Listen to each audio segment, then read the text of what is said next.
ये सब उस नए दौर का आगाज है। उधर पाकिस्तान भी एफएटीएफ से निकल गया है, उसके कशकोल में भी 2-4 बिलियन आ गए हैं।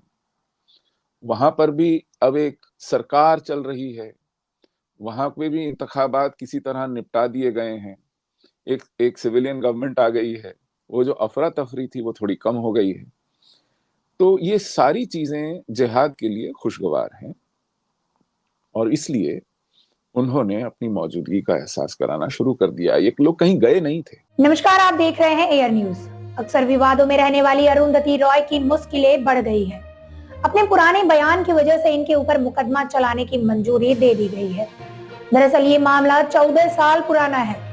अरुंधति रॉय और कश्मीर सेंट्रल यूनिवर्सिटी में इंटरनेशनल लॉ के पूर्व प्रोफेसर डॉक्टर शेख शौकत हुसैन के खिलाफ गैर कानूनी गतिविधियां रोकथाम अधिनियम यानी यूएपीए के तहत मुकदमा चलाने की मंजूरी दे दी गई है। अरुंधति रॉय और डॉक्टर शेख शौकत हुसैन ने 21 अक्टूबर 2010 को नई दिल्ली के ऑडिटोरियम में आजादी द ओनली वे के बैनर तले आयोजित एक सम्मेलन में कथित तौर पर भड़काऊ भाषण दिए थे। इस बयान के खिलाफ 28 अक्टूबर 2010 को सोशल एक्टिविस्ट सुशील पंडित की शिकायत पर एफआईआर दर्ज की गई थी। आखिर ये यूएपीए की धारा क्या है, क्यों ये कानून कठोर है, आइए आपको बताते हैं। यूएपीए की धारा 15 आतंकी गतिविधि को परिभाषित करती है। इस कानून के तहत कम से कम 5 साल और अधिकतम आजीवन कारावास की सजा का प्रावधान है। अगर आतंकी घटना में किसी की जान चली जाती है तो दोषी व्यक्ति को सजाए मौत या फिर आजीवन कारावास की सजा का प्रावधान है।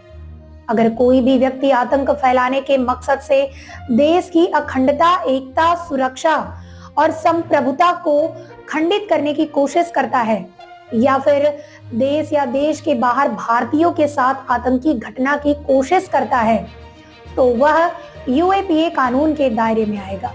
13 दिसंबर के दिन हुए पार्लियामेंट अटैक की 22वीं बरसी पर यानी 13 दिसंबर 2023 के दिन संसद को धुआं करने वाले 6 आरोपियों के खिलाफ भी अब गैर कानूनी गतिविधियां रोकथाम अधिनियम यानी यूएपीए के तहत मुकदमा चलेगा। क्या अरुंधति के खिलाफ यूएपीए के तहत केस होना चाहिए? आखिर इस मामले में मुकदमा चलाने में 14 साल क्यों लगे? देश के खिलाफ बयान देने वालों के खिलाफ क्या इससे भी ठोस कार्यवाही होनी चाहिए? ये तमाम सवालों के जवाब आप हमें कमेंट बॉक्स में दे सकते हैं। ऐसे ही खास खबरों और जानकारी के लिए देखते रहिए एयर न्यूज।